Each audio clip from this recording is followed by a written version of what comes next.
사도행전 28장 바울이 탄 배가 파손을 당해가지고 멜리데 섬에 도착을 하게 됩니다.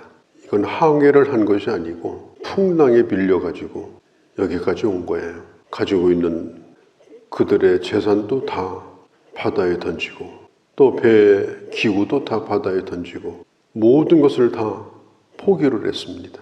그런데 그들이 살아난 거예요. 구원이라는 뭐냐? 생명을 건지는 게 구원입니다. 뭐 가난으로부터 구원, 질병으로부터 구원, 무슨 정치적 구원 그런 게 아니고 기독교가 말하는 구원은 어떤 일이 있어도 그 생명이 보존되고 건짐을 받는 것, 그게 바로 구원입니다. 나 같은 죄인 살리신 주은의 놀라와 잃었던 생명 찾았고 광명을 얻었네. 우리가 하나님 앞에 감사하는 것은 잃어버린 생명을 다시 얻게 된 겁니다. 에베소서 2장 7절 8절에 보면 죄와 허물로 죽었던 너희를 살리셨도다. 무엇으로? 믿음으로 말미암은 하나님의 은혜로. 이런 구원을 받은 자예요. 우리가 27장에 보면 그 마지막 44절에 마침내 이 말은 결과적으로 그런 뜻이에요. 풍랑을 만났으니까 어떤 것도 자기들 뜻대로 된 게 없어요. 여기까지 흘러온 거예요. 그리고 마침내. 자, 우리 인생이 그렇지 않습니까? 내 뜻대로 오다 보니까 여기까지 온 겁니까? 그냥 흘러온 사람들이에요. 하나님의 큰 흐름 속에 흘러오다 보니까 우리는 오늘 여기까지 오게 되고 또 여기까지 살게 된 거예요. 그리고 구원을 얻게 됩니다. 하나님의 이 나침반은 언제나 한 곳을 가리키고 있어요. 그것은 영원한 구원입니다. 우리가 이 세상을 살면서 어떤 일을 겪는다 하더라도 그 모든 것이 합력하여 영원한 하나님의 나라로 우리를 인도해 주시는 겁니다. 여기 멜리데라고 하는 이 섬, 이 멜리데라는 섬은 지금은 유명합니다. 아주 유명한 휴양지예요. 몰타라고 하는 이 섬인데 이태리 남쪽에 시실리라고 하는 곳이 있는데 시실리에서 남쪽으로 100km 그리고 거기가 아프리카가 바로 가깝습니다. 34km. 크기가 얼마나냐? 강호도만 합니다. 제주도의 약 한 5분의 1 내지 6분의 1 정도. 지금은 인구가 한 20만이 넘는 그런 섬이고 휴양지로 많이 알려진 곳이에요. 여기 원주민들은 주로 이제 아프리카 쪽, 그 다음에 스페인 쪽, 유럽 쪽에서 들어온 사람들이 살면서 바울이 여기에 도착하기 전 벌써 3,000년 전, 4,000년 전에 사람들이 정착해서 문화를 이루고 살았던 아주 작지만은 굉장히 역사가 많은 섬이 멜리데입니다. 멜리데는요, 지금의 몰타는 이제 가보면은 이 바울을 기념하는 성당도 있고 또 로마 시대 핍박 시대에 지하 무덤, 땅을 파고 몰래 예배를 드리고 그러다가 죽었던 그런 카타콤 유적도 남아 있습니다. 그리고 바울이 그 도착했다고 하는 곳에는 그 바울만이라고 하는 그런 해변가에 이름을 지은 곳이 있고 그리고 이제 바울이 도착했다고 알려지는 날은 그때가 2월 달인데 기념일로 이렇게 정해져 있습니다. 이제 그대로 또 이슬람이 들어와 가지고 또 많은 어려움을 겪기도 했는데 아마도 이 몰타라고 하는 섬에 있는 사람들이 이렇게 이 기독교의 영향을 받았던 것은 바울이 이 섬에 도착해서 그가 뿌려놓은 이 씨앗의 열매가 아닌가 그렇게 우리는 추측을 해보게 됩니다. 참 그렇게 하다 보니까 노마 코미테까지 왔어요. 하여간 항해를 이상하게 한 거죠. 셰익스피어가 그런 말을 했습니다. 지나간 과거는 시작에 불과하다. 우리는 과거를 붙들고 살아요. 그리고 과거의 사람이 돼서 과거에 매몰돼서 삽니다. 그러나 이 과거라고 하는 것은 지금의 시작의 서막이다. 힘든 과거는 오늘 새로운 날을 위해서 시작되는 그런 시작일 뿐이다. 이 바울이 겪었던 이 광풍 얼마나 할 말이 많겠습니까? 얼마나 기가 막혀요. 그런데 그것은 오늘을 위해서 있었던 것이지 그 과거에 묻혀가지고 날마다 풍랑만 난 얘기를 하고 죽을 고생했다고 하고 그렇게 하면 안 됩니다. 참 나이 드신 분들이 자기 고생한 얘기를 참 많이 해요. 그 젊은 사람은 지금 더 큰 고생을 하고 있어요. 힘들어요. 그러니까 과거가 아무리 힘들어도 과거 얘기를 할 필요가 없습니다. 그걸 바탕으로 해서 오늘 내가 하나님의 사람으로 사는 것, 그리고 하나님의 섭리를 깨닫고 오늘 시작하는 것, 이게 참 중요하다. 오늘 이 바울이 탄 배가 어떻든지 간에 여기까지 이렇게 오게 된 거 아닙니까? 북풍을 만나서 2주간 동안 사도 바울이 영적인 리더십을 갖게 됩니다. 그때는 누구의 말도 안 들어요. 백부장의 말도 힘이 없어요. 바울이 얘기해야 안심을 해요, 사람들이. 바울을 얘기해야 사람들이 먹어요. 바울이 얘기해야 사람들이 자기 양식도 바다에 던져요. 바울의 말만 들어요.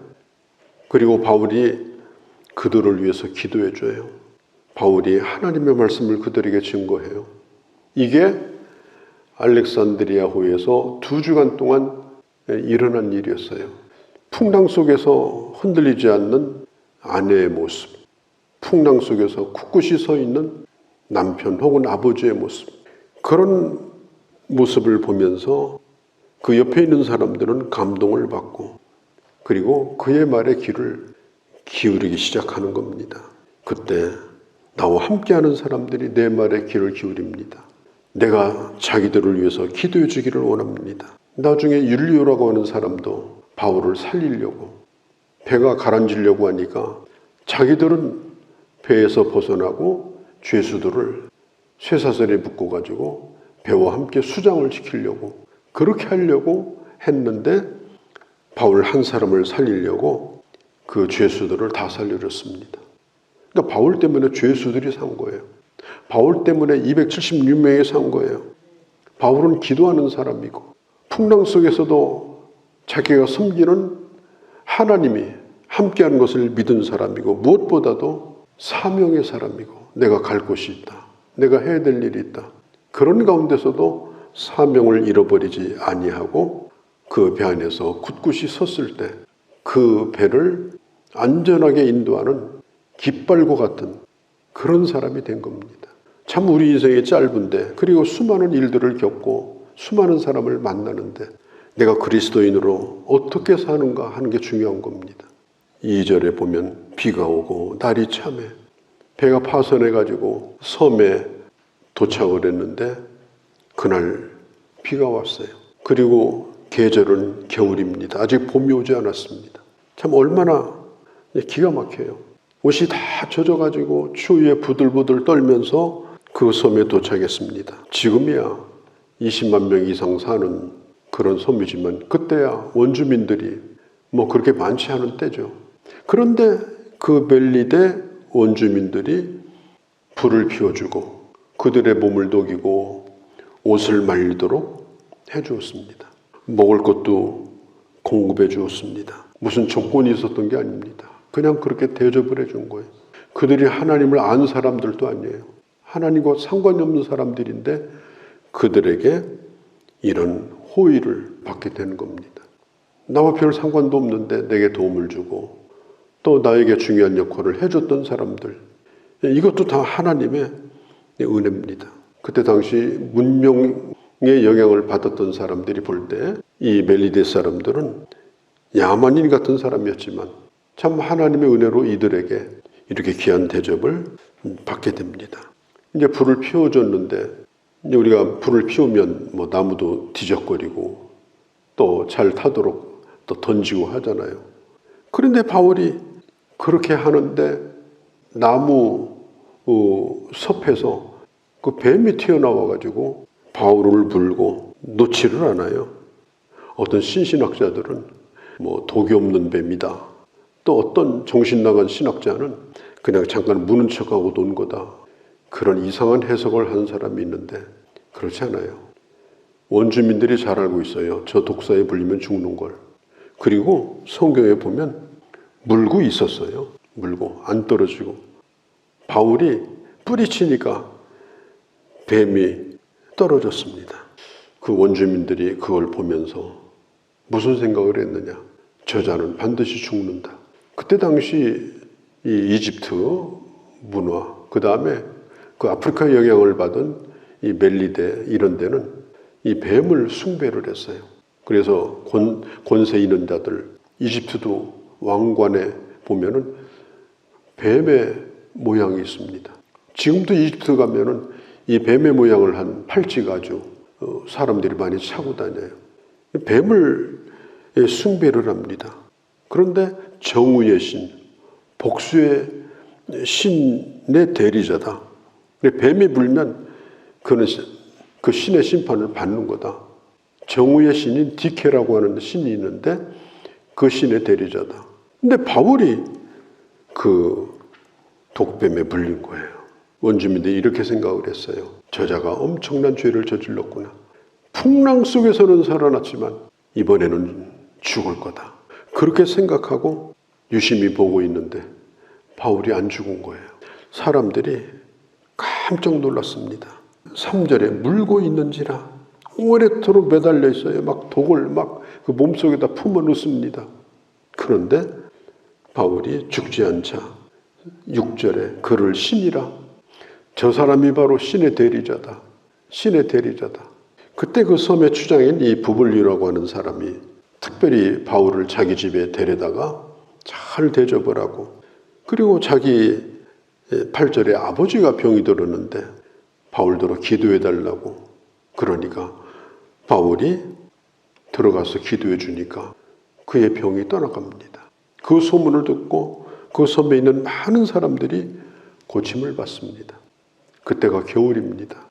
봄이 지나야 이제 본토로 들어가는데 적어도 한 3개월 가까이 그 많은 사람들이 그 섬에서 어렵지 않도록 겨울을 지내는 그런 은혜를 입게 된 것입니다. 풍랑으로 인해서 사도 바울은 2년 동안 가이사랴 감옥에서 참 힘든 시간을 지내지 않았습니까? 그 답답했던 것을 그냥 2주 동안 확 풀었어요. 그리고 로마에 가서 담대하게 하나님의 일을 할 수 있는 워밍업을 잘 한 거예요. 몸 푸른 겁니다. 더 담대함을 가지고 이제 순교를 두려워하지 않고 주님의 복음을 증거할 수 있는 그런 힘을 얻게 되고, 또 바울과 함께한 사람들도 바울로 말미암아 그런 은혜를 떠나가는 걸 볼 수가 있어요. 떠나갈 때도 필요한 것들을 배에다가 실어주고 잘 대접을 해서 하나님의 은혜를 받은 자로 그렇게 바울 일행을 보내주게 됩니다. 백부장도, 거기에는 선장도, 거기는 선주도 없었습니다. 오로지 바울 때문에 그 많은 사람들이 이런 은혜를 받고 노마를 향해서 출항을 하게 되는 거죠. 정말 우리가 힘든 세상을 지금도 살고 있습니다. 끊임없이 풍랑이 옵니다.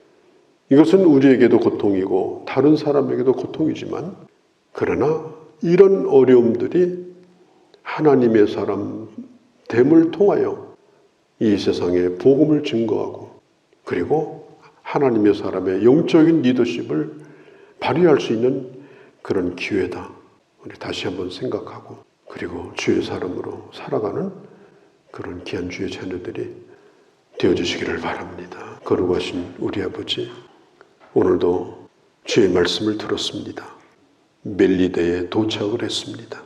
우리의 지나온 과거가 바로 오늘의 시작임을 잊지 아니하고 하나님 은혜에 지나온 날을 감사하고, 그 어떤 일이 있었다 하더라도 은혜로 해석하고, 그리고 오늘을 시작함으로 다시 한번 주의 복음을 증거하고 다시 한번 하나님의 사람됨을 드러낼 수 있는 그런 저희가 되도록 저희들을 인도해 주시고, 아버지 하나님, 함께하여 주시옵소서.